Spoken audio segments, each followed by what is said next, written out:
Welcome to Wiki History, where we unravel the epic tales of the past. Today, we're journeying back to ancient Macedon to explore the life and conquests of one of history's most formidable figures, Alexander the Great. From his early days as a prince to forging an empire that stretched across continents, Alexander's story is one of unparalleled ambition, military genius, and a legacy that shaped the world. Before we dive into this incredible journey, make sure to hit that like button and subscribe to Wiki History for more captivating historical narratives. Now, let's begin. Alexander III of Macedon, most commonly known as Alexander the Great, was a king of the ancient Greek kingdom of Macedon. He succeeded his father Philip II to the throne in 336 BC at the age of 20, and spent most of his ruling years conducting a lengthy military campaign throughout Western Asia, Central Asia, parts of South Asia, and Egypt. By the age of 30, he had created one of the largest empires in history, stretching from Greece to northwestern India. He was undefeated in battle and is widely considered to be one of history's greatest and most successful military commanders. Until the age of 16, Alexander was tutored by Aristotle. In 335 BC, shortly after his assumption of kingship over Macedon, he campaigned in the Balkans and reasserted control over Thrace and parts of Illyria before marching on the city of Thebes, which was subsequently destroyed in battle. Alexander then led the League of Corinth, and used his authority to launch the Pan-Hellenic project envisaged by his father, assuming leadership over all Greeks in their conquest of Persia. In 334 BC, he invaded the Achaemenid Persian Empire and began a series of campaigns that lasted for 10 years. Following his conquest of Asia Minor, Alexander broke the power of Achaemenid Persia in a series of decisive battles, including those at Issus and Gaugamela. He subsequently overthrew Darius III and conquered the Achaemenid Empire in its entirety. After the fall of Persia, the Macedonian Empire held a vast swath of territory between the Adriatic Sea and the Indus River. Alexander endeavored to reach the ends of the world and the Great Outer Sea, and invaded India in 326 BC, achieving an important victory over Porus, an ancient Indian king of present-day Punjab, at the Battle of the Hydaspes. Due to the mutiny of his homesick troops, he eventually turned back at the Beas River and later died in 323 BC in Babylon, the city of Mesopotamia that he had planned to establish as his empire's capital. Alexander's death left unexecuted an additional series of planned military and mercantile campaigns that would have begun with a Greek invasion of Arabia. With his death marking the start of the Hellenistic period, Alexander's legacy includes the cultural diffusion and syncretism that his conquests engendered, such as Greco-Buddhism and Hellenistic Judaism. He founded more than 20 cities, with the most prominent being the city of Alexandria in Egypt. Alexander's settlement of Greek colonists and the resulting spread of Greek culture led to the overwhelming dominance of Hellenistic civilization and influence as far east as the Indian subcontinent. The Hellenistic period developed through the Roman Empire into modern Western culture. Alexander became legendary as a classical hero in the mold of Achilles, featuring prominently in the historical and mythical traditions of both Greek and non-Greek cultures. His military achievements and unprecedented enduring successes in battle made him the measure against which many later military leaders would compare themselves, and his tactics remain a significant subject of study in military academies worldwide. Legends of Alexander's exploits coalesced into the 3rd century Alexander romance which, in the pre-modern period, went through over 100 recensions, translations, and derivations, and was translated into almost every European vernacular and every language of the Islamic world. Alexander III was born in Pella, the capital of the Kingdom of Macedon, On the 20th of July 356 BC, although the exact date is uncertain. He was the son of King Philip II and his fourth wife, Olympias, daughter of Neoptolemus I, king of Epirus. Olympias was Philip's principal wife for some time, likely because she gave birth to Alexander. Several legends surround Alexander's birth and childhood. According to the ancient Greek biographer Plutarch, on the eve of her marriage to Philip, Olympias dreamed that her womb was struck by a thunderbolt that caused a flame to spread far and wide before dying away. Sometime after the wedding, Philip is said to have seen himself, in a dream, securing his wife's womb with a seal engraved with a lion's image. Plutarch offered a variety of interpretations for these dreams. That Olympias was pregnant before her marriage, indicated by the sealing of her womb, or that Alexander's father was Zeus. On the day Alexander was born, Philip was preparing a siege on the city of Potidæa. That same day, Philip received news that his general Parmenion had defeated the combined Illyrian and Paeonian armies, and that his horses had won at the Olympic Games. In his early years, Alexander was raised by a nurse, Lanique, and later tutored by the strict Leonidas and Lysimachus of Acarnania. Alexander was raised in the manner of noble Macedonian youths, learning to read, play the lyre, ride, fight, and hunt. When Alexander was 10 years old, a trader from Thessaly brought Philip a horse, which refused to be mounted. Alexander, however, detecting the horse's fear of its own shadow, asked to tame the horse, which he eventually managed. Plutarch stated that Philip, overjoyed at this display of courage and ambition, kissed his son tearfully, declaring, "My boy, you must find a kingdom big enough for your ambitions. Macedon is too small for you," and bought the horse for him. Alexander named it Bucephalus, meaning ox head. Bucephalus carried Alexander as far as India. When the animal died because of old age, Alexander named a city after him, Bucephala. When Alexander was 13, Philip began to search for a tutor. In the end, Philip chose Aristotle and provided the Temple of the Nymphs at Mieza as a classroom. In return for teaching Alexander, Philip agreed to rebuild Aristotle's hometown of Stagira, which Philip had razed, and to repopulate it by buying and freeing the ex-citizens who were slaves, or pardoning those who were in exile. Mieza was like a boarding school for Alexander and the children of Macedonian nobles, such as Ptolemy, Hephaestion, and Cassander. Many of these students would become his friends and future generals, and are often known as the companions. Aristotle taught Alexander and his companions about medicine, philosophy, morals, religion, logic, and art. Under Aristotle's tutelage, Alexander developed a passion for the works of Homer, and in particular the Iliad. Aristotle gave him an annotated copy, which Alexander later carried on his campaigns. In his youth, Alexander was also acquainted with Persian exiles at the Macedonian court, who received the protection of Philip II. At the age of 16, Alexander's education under Aristotle ended. Philip II had waged war against the Thracians to the north, which left Alexander in charge as regent and heir apparent. During Philip's absence, the Thracian tribe of Mede revolted against Macedonia. Alexander responded quickly and drove them from their territory. The territory was colonized, and a city named Alexandropolis was founded. Upon Philip's return, Alexander was dispatched with a small force to subdue the revolts in southern Thrace.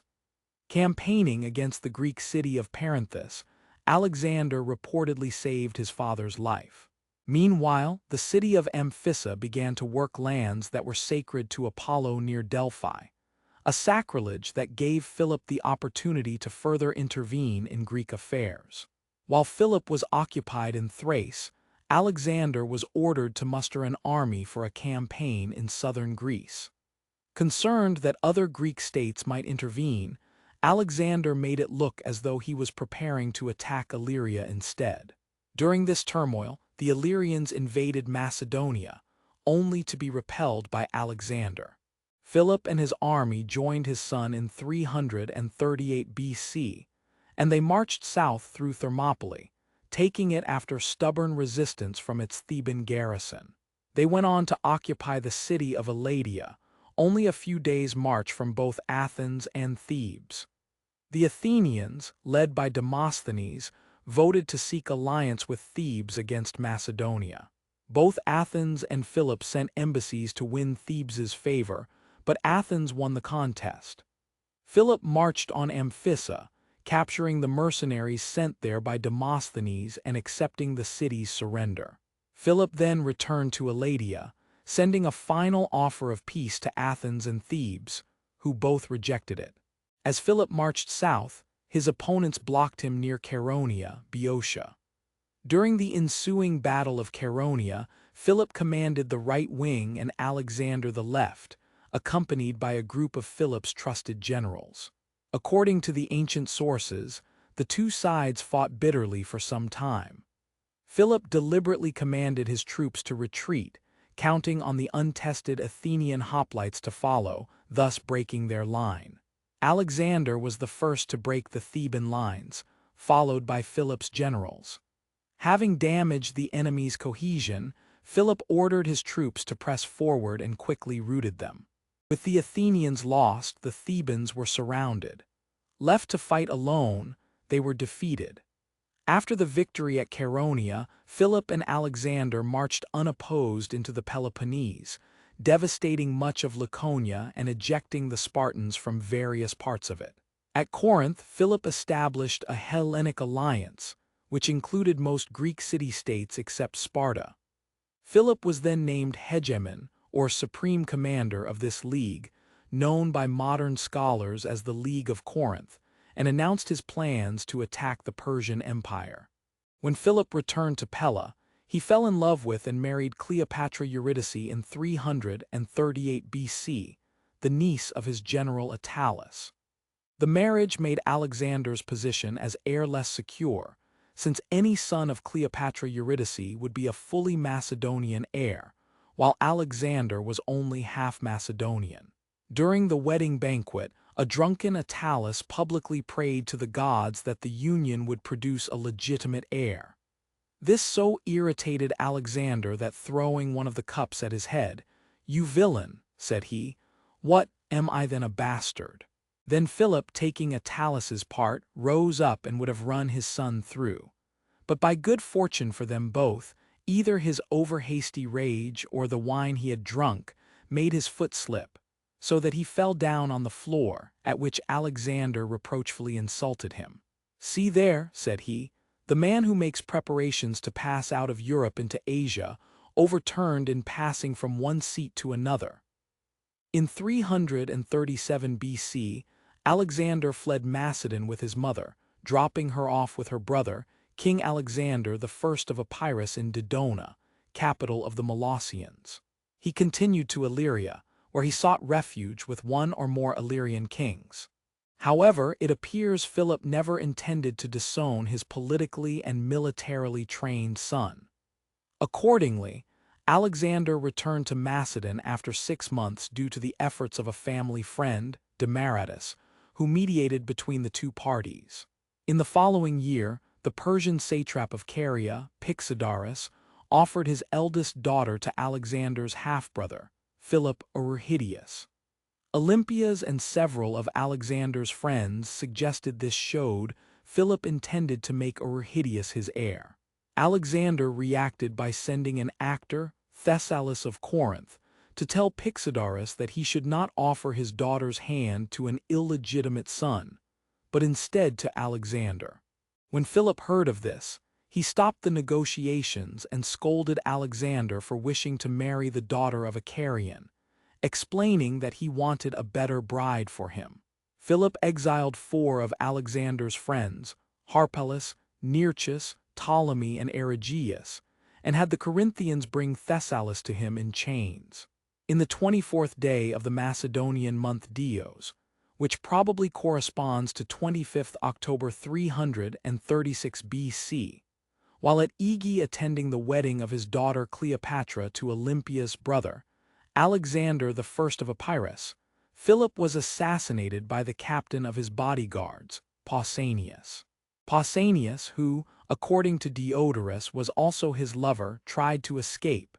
He tripped over a vine and was killed by his pursuers, including two of Alexander's companions, Perdiccas and Leonidas. Alexander was proclaimed king on the spot by the nobles and army at the age of 20. Alexander began his reign by eliminating potential rivals to the throne. He had his cousin, the former Amyntas IV, executed. He also had two Macedonian princes from the region of Lyncestis killed for having been involved in his father's assassination, but spared a third, Alexander Lyncestis.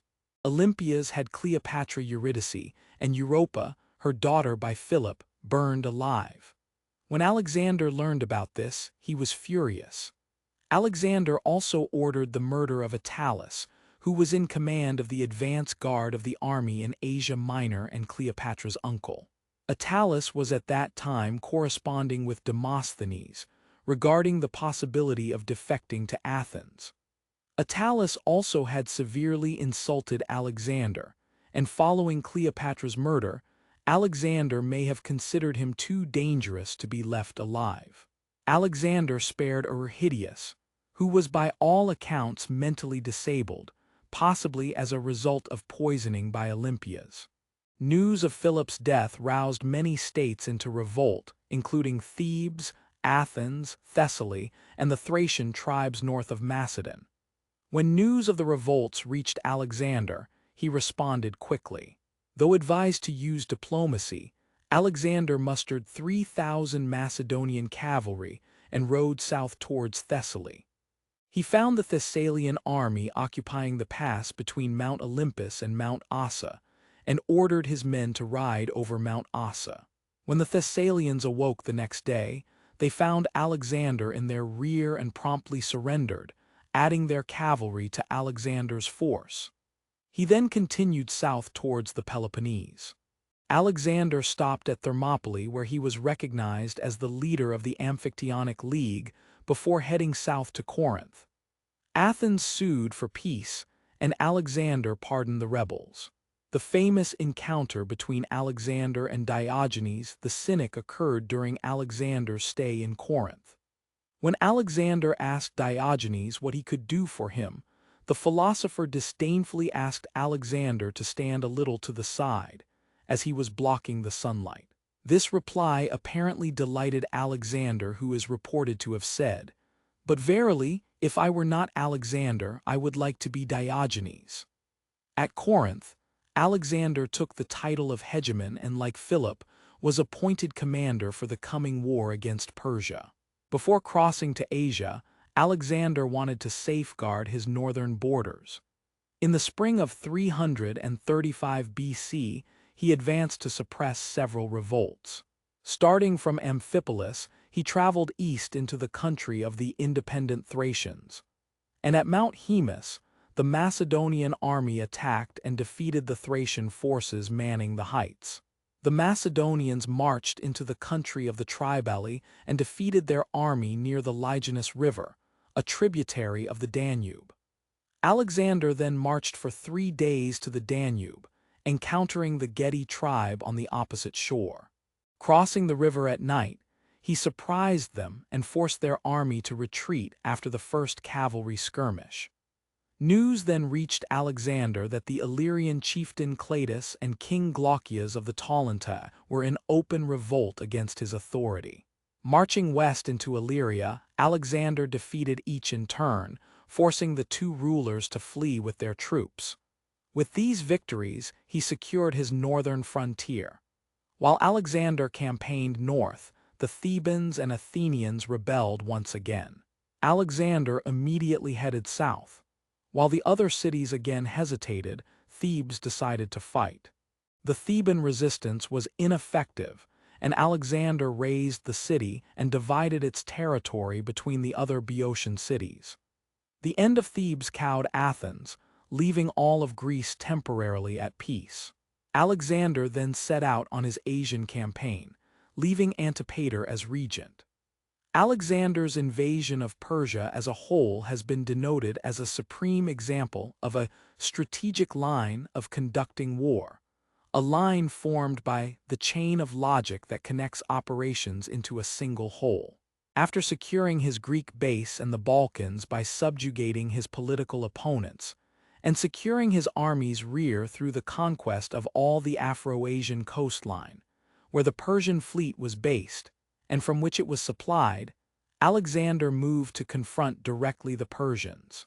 Taking over the invasion project of Philip II, Alexander's army crossed the Hellespont in 334 BC with approximately 48,100 soldiers, 6,100 cavalry, and a fleet of 120 ships with crews numbering 38,000. He showed his intent to conquer the entirety of the Persian Empire by throwing a spear into Asian soil, and saying he accepted Asia as a gift from the gods. After an initial victory against Persian forces at the Battle of the Granicus, Alexander accepted the surrender of the Persian provincial capital and treasury of Sardis. He then proceeded along the Ionian coast, granting autonomy and democracy to the cities.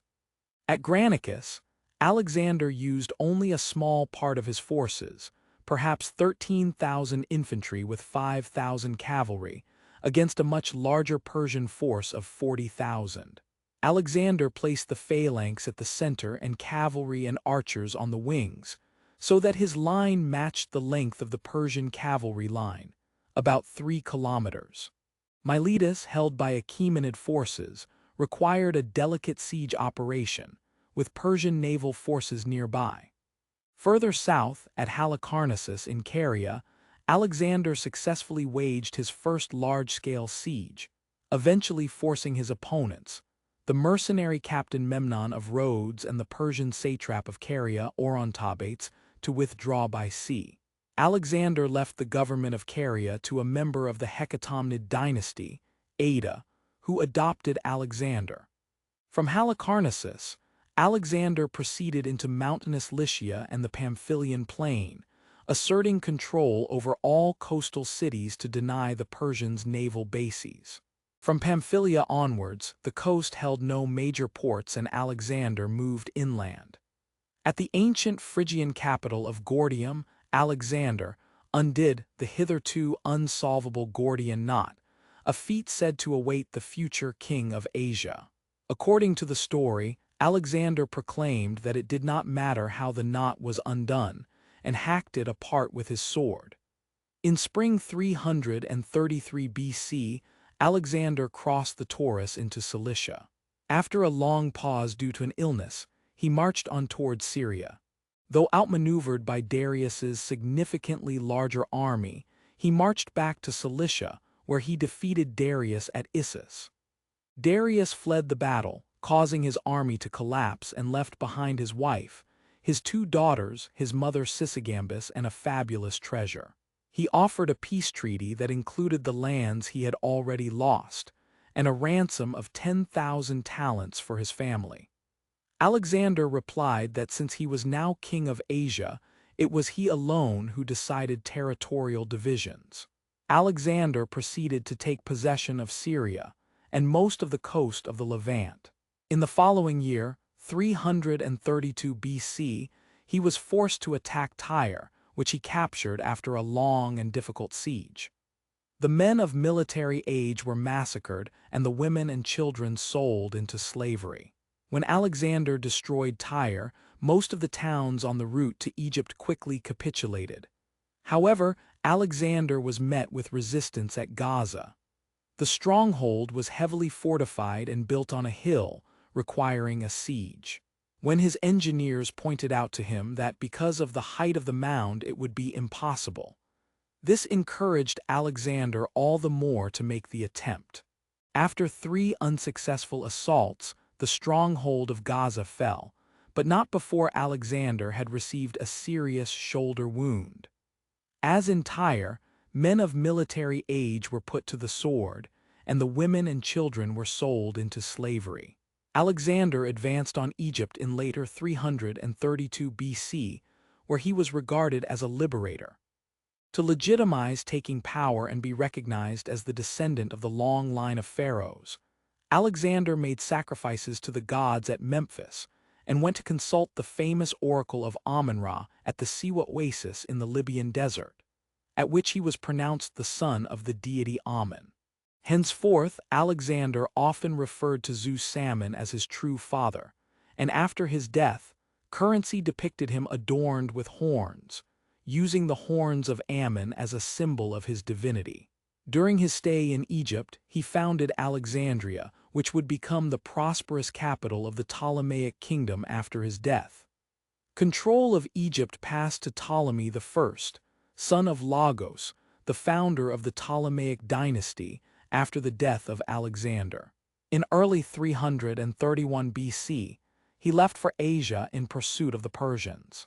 Leaving Egypt in 331 BC, Alexander marched eastward into Achaemenid Assyria in Upper Mesopotamia, now northern Iraq, and defeated Darius again at the Battle of Gaugamela. Darius once more fled the field, and Alexander chased him as far as Arbela. Gaugamela would be the final and decisive encounter between the two. Darius fled over the mountains to Ecbatana while Alexander captured Babylon. Babylonian astronomical diaries say that the king of the world, Alexander, sent his scouts with a message to the people of Babylon before entering the city. "I shall not enter your houses."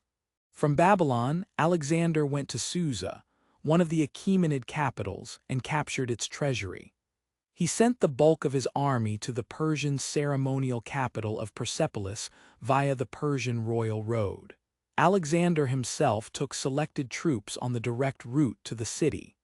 He then stormed the pass of the Persian Gates, in the modern Zagros Mountains, which had been blocked by a Persian army under Ariobarzanes, and then hurried to Persepolis before its garrison could loot the treasury. On entering Persepolis, Alexander allowed his troops to loot the city for several days. Alexander stayed in Persepolis for 5 months. During his stay, a fire broke out in the eastern palace of Xerxes I and spread to the rest of the city. Plutarch and Diodorus allege that Alexander's companion, the hetaira Thais, instigated and started the fire. Alexander then chased Darius, first into Media and then Parthia.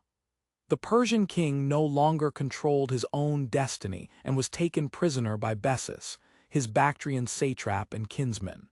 As Alexander approached, Bessus had his men fatally stab the great king, and then declared himself Darius's successor as Artaxerxes V. Alexander buried Darius's remains next to his Achaemenid predecessors in a regal funeral. He claimed that, while dying, Darius had named him as his successor to the Achaemenid throne. The Achaemenid Empire is normally considered to have fallen with Darius. Alexander viewed Bessus as a usurper and set out to defeat him. This campaign, initially against Bessus, turned into a grand tour of Central Asia. Alexander founded a series of new cities, all called Alexandria, including modern Kandahar in Afghanistan and Alexandria Eshet, the furthest in modern Tajikistan. The campaign took Alexander through Media, Parthia, Arya, West Afghanistan, Drangiana or Rikosia, South and Central Afghanistan, Bactria, North and Central Afghanistan, and Scythia. In 329 BC, Spitamenes, who held an undefined position in the satrapy of Sogdiana, betrayed Bessus to Ptolemy, one of Alexander's trusted companions, and Bessus was executed. However, at some point later when Alexander was on the Jaxartes dealing with an incursion by a horse nomad army, Spitamenes raised Sogdiana in revolt. Alexander personally defeated the Scythians at the Battle of Jaxartes and immediately launched a campaign against Spitamenes, defeating him in the Battle of Gabai. After the defeat, Spitamenes was killed by his own men, who then sued for peace. During this time, Alexander adopted some elements of Persian dress and customs at his court, notably the custom of proskenses, either a symbolic kissing of the hand or prostration on the ground that Persians showed to their social superiors. This was one aspect of Alexander's broad strategy aimed at securing the aid and support of the Iranian upper classes. The Greeks, however, regarded the gesture of proskenses as the province of deities, and believed that Alexander meant to deify himself by requiring it. This cost him the sympathies of many of his countrymen, and he eventually abandoned it. A plot against his life was revealed, and one of his officers, Philotas, was executed for failing to alert Alexander. The death of the son necessitated the death of the father, and thus Parmenion, who had been charged with guarding the treasury at Ecbatana, was assassinated at Alexander's command to prevent attempts at vengeance. Most infamously, Alexander personally killed the man who had saved his life at Granicus, Claudius the Black, during a violent drunken altercation at Marikanda, modern-day Samarkand in Uzbekistan, in which Claudius accused Alexander of several judgmental mistakes, and especially of having forgotten the Macedonian ways in favor of a corrupt Oriental lifestyle. Later in the Central Asian campaign, a second plot against his life was revealed. This one was instigated by his own royal pages. His official historian, Callisthenes of Olynthus, was implicated in the plot, and in the Anabasis of Alexander, Arrian states that Callisthenes and the pages were then tortured on the rack as punishment, and likely died soon after. It remains unclear if Callisthenes was actually involved in the plot, for prior to his accusation he had fallen out of favor by leading the opposition to the attempt to introduce proskenses. When Alexander set out for Asia, he left his general Antipater, an experienced military and political leader, and part of Philip II's old guard, in charge of Macedon. Alexander's sacking of Thebes ensured that Greece remained quiet during his absence. The one exception was a call to arms by Spartan King Agis III in 331 BC, whom Antipater defeated and killed in the Battle of Megalopolis.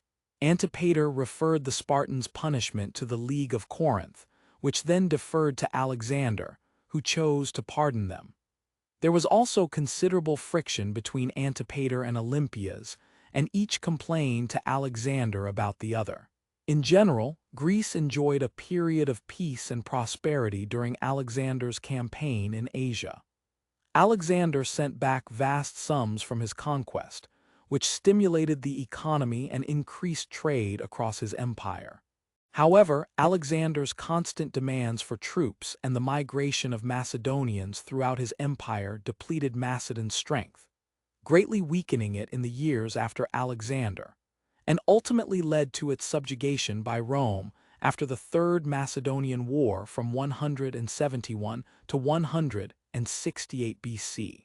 The conquest by Philip II of Pangaeum, and then of the island of Thasos between 356 and 342 BC, brought rich gold and silver mines under Macedonian control.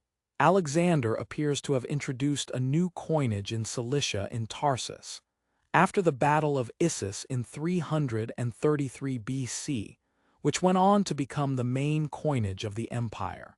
After the death of Spitamenes and his marriage to Roxana to cement relations with his new satrapies, Alexander turned to the Indian subcontinent. He invited the chieftains of the former satrapy of Gandhara, a region presently straddling eastern Afghanistan and northern Pakistan, to come to him and submit to his authority.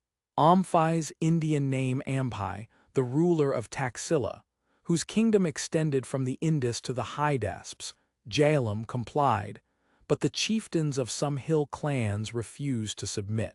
Ampai hastened to relieve Alexander of his apprehension and met him with valuable presents, placing himself and all his forces at his disposal. Alexander not only returned Ampai his title and the gifts, but he also presented him with a wardrobe of Persian robes, gold and silver ornaments, 30 horses and 1,000 talents in gold. Alexander was emboldened to divide his forces, and Ampai assisted Hephaestion and Perdiccas in constructing a bridge over the Indus where it bends at Hund, supplied their troops with provisions, and he received Alexander and his whole army in his capital city of Taxila, with every demonstration of friendship and the most liberal hospitality. On the subsequent advance of the Macedonian king, Taxels accompanied him with a force of 5,000 men and took part in the Battle of the Hydaspes. After that victory, he was sent by Alexander in pursuit of Porus, to whom he was charged to offer favorable terms, but narrowly escaped losing his life at the hands of his old enemy. Subsequently, the two rivals were reconciled by the personal mediation of Alexander. In the winter of 327 to 326 BC, Alexander personally led a campaign against the Aspasioi of the Conqueror Valley, the Gurians of the Gurius Valley, and the Asakno of the Swat and Buner valleys. A fierce contest ensued with the Aspasioi in which Alexander was wounded in the shoulder by a dart, but eventually the Aspasioi lost. Alexander then faced the Asakno, who fought against him from the strongholds of Massaga, Ora, and Yornos. The fort of Massaga was reduced after days of bloody fighting in which Alexander was seriously wounded in the ankle. According to Curtius, not only did Alexander slaughter the entire population of Massaga, but also did he reduce its buildings to rubble. A similar slaughter followed at Ora. In the aftermath of Massaga and Ora, numerous Asakenians fled to the fortress of Yornos. Alexander followed close behind and captured the strategic hill fort after 4 bloody days. After Yornos, Alexander crossed the Indus and won an epic battle against King Porus, who ruled a region lying between the Hydaspes and the Assassins. Chenab, in what is now the Punjab, in the Battle of the Hydaspes in 326 BC. Alexander was impressed by Porus's bravery and made him an ally. He appointed Porus as satrap and added to Porus's territory land that he did not previously own. Alexander founded 2 cities on opposite sides of the Hydaspes River, naming one Bucephala in honor of his horse who died around this time. The other was Nicaea, Victory. East of Porus's kingdom, near the Ganges River, was the Nanda Empire of Magadha, and further east, the Gangaridai Empire of Bengal region of the Indian subcontinent. Fearing the prospect of facing other large armies and exhausted by years of campaigning, Alexander's army mutinied at the Hyphasis River, Bias, refusing to march farther east. This river thus marks the easternmost extent of Alexander's conquests. Alexander tried to persuade his soldiers to march farther, but his general Coenus pleaded with him to change his opinion and return. The men, he said, longed to again see their parents, their wives and children, their homeland. Alexander eventually agreed and turned south, marching along the Indus. Along the way his army conquered the Malhai in modern-day Multan and other Indian tribes. While besieging the Malian citadel, Alexander suffered a near-fatal injury when an arrow penetrated his armor and entered his lung. Alexander sent much of his army to Carmania, modern southern Iran, with General Craterus, and commissioned a fleet to explore the Persian Gulf shore under his admiral Nearchus, while he led the rest back to Persia through the more difficult southern route along the Gedrosian Desert and Makran. Alexander reached Susa in 324 BC, but not before losing many men to the harsh desert. Discovering that many of his satraps and military governors had misbehaved in his absence, Alexander executed several of them as examples on his way to Susa. As a gesture of thanks, he paid off the debts of his soldiers and announced that he would send overaged and disabled veterans back to Macedon, led by Craterus. His troops misunderstood his intention and mutinied at the town of Opis. They refused to be sent away and criticized his adoption of Persian customs and dress, and the introduction of Persian officers and soldiers into Macedonian units. After 3 days, unable to persuade his men to back down, Alexander gave Persians command posts in the army and conferred Macedonian military titles upon Persian units. The Macedonians quickly begged forgiveness, which Alexander accepted, and held a great banquet with several thousand of his men. In an attempt to craft a lasting harmony between his Macedonian and Persian subjects, Alexander held a mass marriage of his senior officers to Persian and other noblewomen at Susa, but few of those marriages seem to have lasted much beyond a year. Meanwhile, upon his return to Persia, Alexander learned that guards of the tomb of Cyrus the Great in Pasargadae had desecrated it, and swiftly executed them. Alexander admired Cyrus the Great, from an early age reading Xenophon's Cyropaedia. During his visit to Pasargadae, Alexander ordered his architect Aristobulus to decorate the interior of the sepulchral chamber of Cyrus's tomb. Afterwards, Alexander traveled to Ecbatana to retrieve the bulk of the Persian treasure. There, his closest friend, Hephaestion, died of illness or poisoning.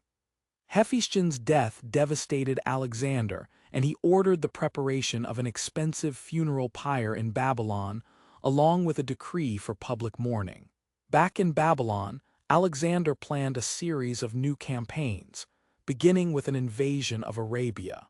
On either 10th or 11th June 323 BC, Alexander died in the palace of Nebuchadnezzar II in Babylon at age 32.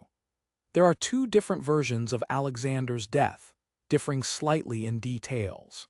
Plutarch's account is that roughly 14 days before his death, Alexander entertained Admiral Nearchus and spent the night and next day drinking with Medius of Larissa. Alexander developed a fever, which worsened until he was unable to speak. The common soldiers, anxious about his health, were granted the right to file past him as he silently waved at them. In the second account, Diodorus recounts that Alexander was struck with pain after downing a large bowl of unmixed wine in honor of Heracles, followed by 11 days of weakness. He did not develop a fever, instead dying after some agony. Given the propensity of the Macedonian aristocracy to assassination and Alexander's relatively young age, foul play featured in multiple accounts of his death. Diodorus, Plutarch, Arrian, and Justin all mention the theory that Alexander was poisoned. The accounts were nevertheless fairly consistent in designating Antipater, recently removed as Macedonian viceroy, as the head of the alleged plot. Perhaps taking his summons to Babylon as a death sentence, and having seen the fate of Parmenion and Philotas, Antipater purportedly arranged for Alexander to be poisoned by his son Iolaus, who was Alexander's wine pourer. There was even a suggestion that Aristotle may have participated. The strongest argument against the poison theory is the fact that 12 days passed between the start of his illness and his death. Such long-acting poisons were probably not available. Several natural causes have been suggested, including malaria and typhoid fever. Alexander's body was laid in a gold anthropoid sarcophagus that was filled with honey, which was in turn placed in a gold casket. According to Aelian, a seer called Aristander foretold that the land where Alexander was laid to rest would be happy and unvanquishable forever. Ptolemy seized it and took it temporarily to Memphis. His successor, Ptolemy II Philadelphus, transferred the sarcophagus to Alexandria, where it remained until at least late antiquity. Ptolemy IX Lathyrus, one of Ptolemy's final successors, replaced Alexander's sarcophagus with a glass one so he could convert the original to coinage. The 2014 discovery of an enormous tomb in northern Greece, at Amphipolis, dating from the time of Alexander the Great, has given rise to speculation that its original intent was to be the burial place of Alexander. Alexander's death was so sudden that, when reports of his death reached Greece, they were not immediately believed. Alexander had no obvious or legitimate heir, his son Alexander IV by Roxane being born after Alexander's death. According to Diodorus, Alexander's companions asked him on his deathbed to whom he bequeathed his kingdom. His laconic reply was toi kratostoi, to the strongest. Another theory is that his successors willfully or erroneously misheard toi kratri, to Craterus, the general leading his Macedonian troops home and newly entrusted with the regency of Macedonia. Arrian and Plutarch claimed that Alexander was speechless by this time, implying that this was an apocryphal story. Diodorus, Curtius, and Justin offered the more plausible story that Alexander passed his signet ring to Perdiccas, a bodyguard and leader of the companion cavalry, in front of witnesses, thereby nominating him. Perdiccas initially did not claim power, instead suggesting that Roxane's baby would be king, if male, with himself, Craterus, Leonatus, and Antipater as guardians. However, the infantry, under the command of Meleager, rejected this arrangement. Diodorus stated that Alexander had given detailed written instructions to Craterus some time before his death, which are known as Alexander's last plans. Craterus started to carry out Alexander's commands, but the successors chose not to further implement them, on the grounds they were impractical and extravagant. Furthermore, Perdiccas had read the notebooks containing Alexander's last plans to the Macedonian troops in Babylon, who voted not to carry them out. According to Diodorus, Alexander's last plans called for military expansion into the southern and western Mediterranean, monumental constructions, and the intermixing of eastern and western populations. It included construction of 1,000 ships larger than triremes, along with harbors and a road running along the African coast all the way to the Pillars of Hercules, to be used for an invasion of Carthage and the western Mediterranean. Alexander perhaps earned the epithet the Great due to his unparalleled success as a military commander. He never lost a battle despite typically being outnumbered. This was due to use of terrain, phalanx and cavalry tactics, bold strategy, and the fierce loyalty of his troops. The Macedonian phalanx, armed with the sarissa, a spear 6 meters long, had been developed and perfected by Philip II through rigorous training, and Alexander used its speed and maneuverability to great effect against larger but more disparate Persian forces. Alexander also recognized the potential for disunity among his diverse army, which employed various languages and weapons. He overcame this by being personally involved in battle, in the manner of a Macedonian king. At Issus in 333 BC, his first confrontation with Darius, he used the same deployment, and again the central phalanx pushed through. Alexander personally led the charge in the center, routing the opposing army.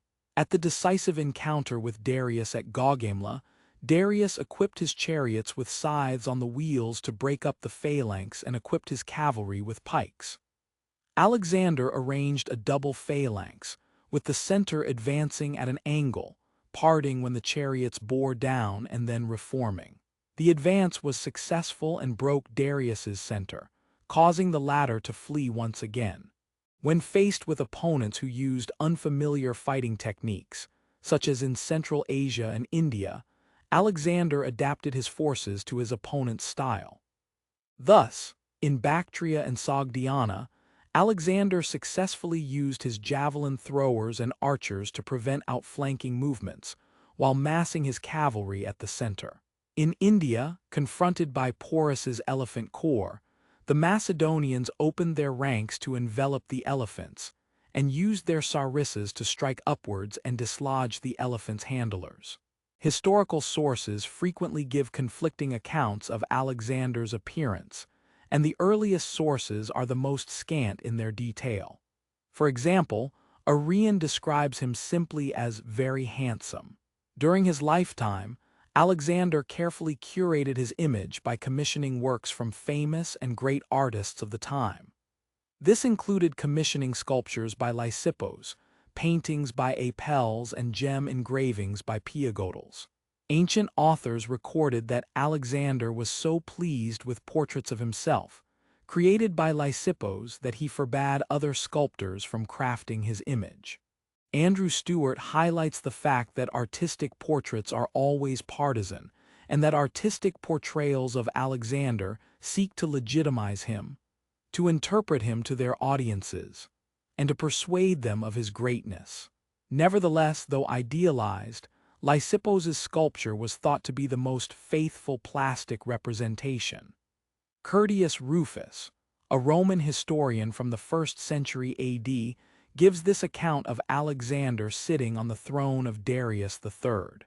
Then Alexander seating himself on the royal throne, which was far too high for his bodily stature. Therefore, since his feet did not reach its lowest step, one of the royal pages placed a table under his feet. Both Curtius and Diodorus report a story that when Darius III's mother, Sysigambis, first met Alexander and Hephaestion, she assumed that the latter was Alexander because he was the taller and more physically impressive of the two. The Greek biographer Plutarch discusses the accuracy of his depictions. The outward appearance of Alexander is best represented by the statues of him which Lysippus made. For those peculiarities which many of his successors and friends afterwards tried to imitate, namely, the poise of the neck which was bent slightly to the left, and the melting glance of his eyes, this artist has accurately observed. Apelles, however, in painting him as wielder of the thunderbolt, did not reproduce his complexion, but made it too dark and swarthy. Whereas he was of a fair color, as they say, and his fairness passed into ruddiness on his breast particularly, and in his face.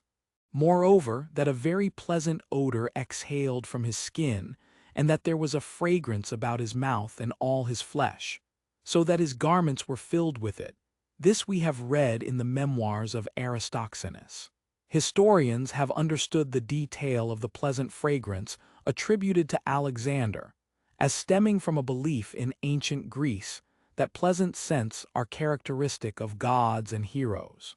The Alexander mosaic and contemporary coins portray Alexander with a straight nose, a slightly protruding jaw, full lips and eyes deep set beneath a strongly pronounced forehead. He is also described as having a slight upward tilt of his head to the left. The ancient historian Aelian describes Alexander's hair color as xanthan, which at the time could mean blonde, brown, tawny, or auburn. It is sometimes claimed that Alexander had one blue and one brown eye, referring to the Alexander romance, which is however a fictional account that also claims Alexander had sharp teeth like fangs, and did not look like Philip or Olympias. Reconstruction, based on remaining traces of paint of the original polychromy on his sarcophagus, indicates that he was depicted with brown eyes and chestnut brown hair. Both of Alexander's parents encouraged his ambitions. His father Philip was probably Alexander's most immediate and influential role model. Alexander's relationship with his father forged the competitive side of his personality. He had a need to outdo his father, illustrated by his reckless behavior in battle. While Alexander worried that his father would leave him no great or brilliant achievement to be displayed to the world, he also downplayed his father's achievements to his companions.